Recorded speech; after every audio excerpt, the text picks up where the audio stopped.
विद्यार्थी मित्रों, कार्यालयी पत्र लेखन के अंतर्गत प्रारूपण या प्रारूप लेखन का विशिष्ट महत्व है।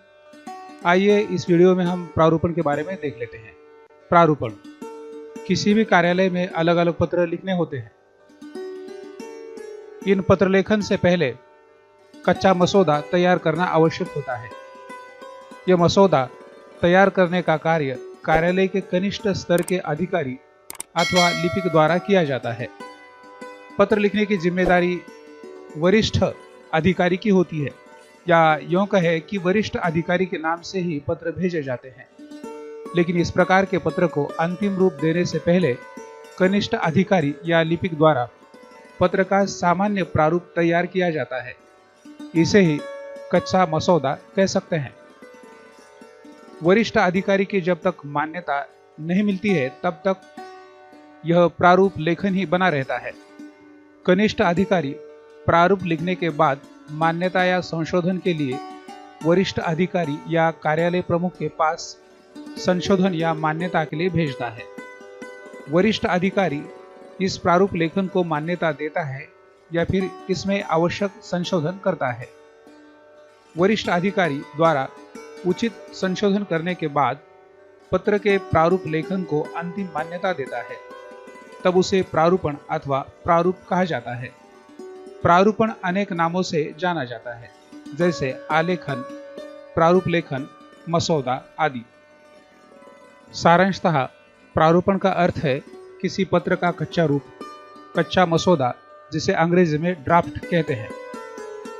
प्रारूपण किसे कहते हैं? सरकारी कार्यालयों के अंतर्गत पत्राचार के लिए पत्र का प्रारूप या मसौदा तैयार किया जाता है। उसे ही प्रारूप लेखन या आलेखन कहा जाता है। पत्र को अंतिम रूप देने से पूर्व का कच्चा मसौदा ही प्रारूपण है। प्रारूपण और प्रारूप लेखन में अंतर। प्रारूपण और प्रारूप लेखन में किंचित अंतर होता है। प्रारूप लेखन एक प्रकार की प्रक्रिया है। जब तक मसौदा लिखने की प्रक्रिया होती रहती है, तब तक प्रारूप लेखन ही कहलाता है। जब प्रारूप लेखन पूर्ण हो जाता है, तब वह प्रारूप अथवा प्रारूपण कहलाता है। आइए देखते हैं प्रारूपण के उद्देश्य। पहला उद्देश्य है पत्र का निश्चित ढांचा तैयार करना। दूसरा उद्देश्य है पत्र को सुव्यवस्थित तैयार करना। और तीसरा उद्देश्य है पत्र से गलतियां दूर करना। प्रारूप लेखन की प्रक्रिया को समझ लेते हैं। कनिष्ठ लिपिक अथवा कनिष्ठ श्रेणी के अधिकारी द्वारा प्रारूप लेखन करना। अधीक्षक या कार्यालय प्रमुख द्वारा उनमें उचित संशोधन करना। उच्च अधिकारी द्वारा स्वीकृति या बदलाव संबंधी सुझाव देना। पत्र का अंतिम मसौदा तैयार करना। पत्र को अंतिमतः टंकित करना। पत्र को संबंधित को प्रेषित करना। आइए देखते हैं प्रारूपण की आवश्यकता। उच्च पदस्थ को पत्र में परिवर्तन करने के लिए आसान हो जाता है। पत्र को अंतिम रूप देने में आसान हो जाता है।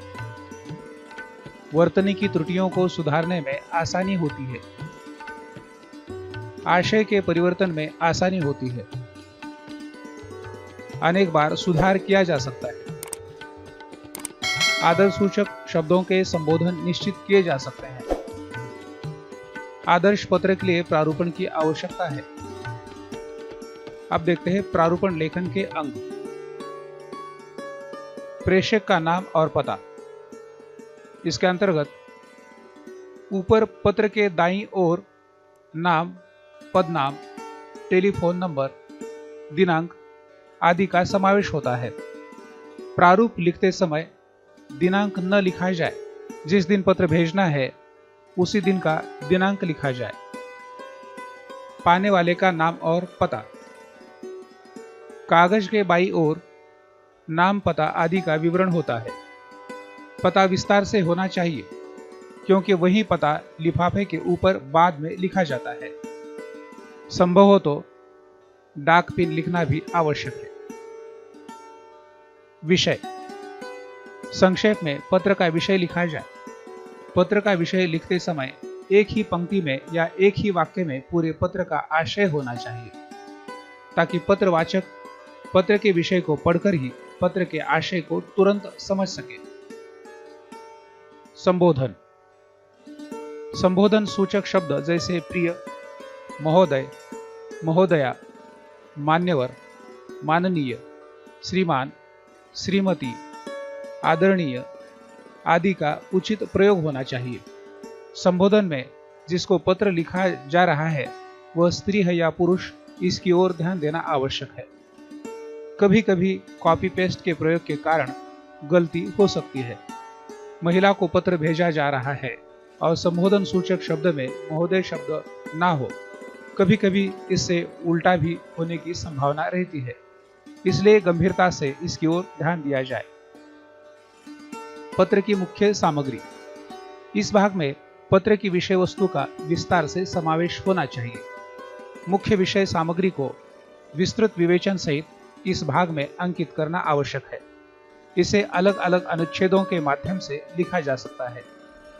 पहले अनुच्छेद में विषय का महत्व, दूसरे अनुच्छेद में विस्तार से विषय विवेचन और तीसरे और अंतिम अनुच्छेद में पत्र का सारांश तथा पत्र लिखने के कारण आदि का स्पष्ट उल्लेख होना चाहिए। कभी कभी आवश्यकता अनुसार अधिक अनुच्छेद भी बनाए जा सकते हैं। किसी विषय या मांग को लेकर पत्र है तो क्रम संख्या का भी प्रयोग किया जा सकता है। समापन सूचक शब्द। हस्ताक्षर पहले जैसे भवदीय, आपका, विनीत, आपका विश्वास पात्र, आपका आज्ञाकारी, शुभेच्छुक आदि का प्रयोग होना चाहिए। इन समापन सूचक शब्दों के कारण भी पत्र लेखक की संवेदनशीलता, अपनत्व आदि का परिचय हो जाता है। वरिष्ठ और कनिष्ठ स्तर के अनुसार भी इन समापन सूचक शब्दों का प्रयोग किया जाता है। हस्ताक्षर और नाम। इसमें पत्र लेखक के हस्ताक्षर होते हैं। हस्ताक्षर के नीचे कोष्ठक में पत्र लेखक का नाम हो। संलग्नक अथवा संलग्न पत्र। एक से अधिक संलग्न पत्र हो तो क्रमशः संलग्नक पत्र के शीर्षक में लिखे जाएं। सारे संलग्नक एक के नीचे एक क्रम में लिखे। प्रतिलिपि। पत्र की प्रतिलिपि अन्य को सूचनार्थ भेजी जाती है। संलग्नक के बाद प्रतिलिपि शीर्षक के अंतर्गत इसे लिखा जाता है। एक के नीचे एक इस क्रम में प्रतिलिपियों को लिखे। अनुमोदनार्थ प्रारूप। प्रारूप लेखन के बाद वरिष्ठ अधिकारी की अनुमति आवश्यक होती है, इसलिए पत्र का पूरा प्रारूप लिखने के बाद वरिष्ठ के पास जिनके पत्र पर हस्ताक्षर होने वाले हैं उन्हें अनुमोदनार्थ भेजता है, ताकि वह फिर से कोई आवश्यक संशोधन कर सके। इसलिए प्रारूप के ऊपर बड़े अक्षरों में अनुमोदनार्थ प्रारूप लिखकर वरिष्ठ अधिकारी के पास भेजा जाता है। इस प्रकार प्रारूपण अर्थात पत्र का कच्चा मसौदा तैयार करना आदर्श पत्र के लिए नितांत आवश्यक होता है। पत्र की सामग्री स्तरीय बनाने के लिए प्रारूपण समय की आवश्यकता है। इसी तरह के अपने विश्वविद्यालय के पाठ्यक्रम या हिंदी प्रतियोगी परीक्षाओं के लिए उपयोगी वीडियो देखने के लिए इस चैनल को सब्सक्राइब करना न भूलें।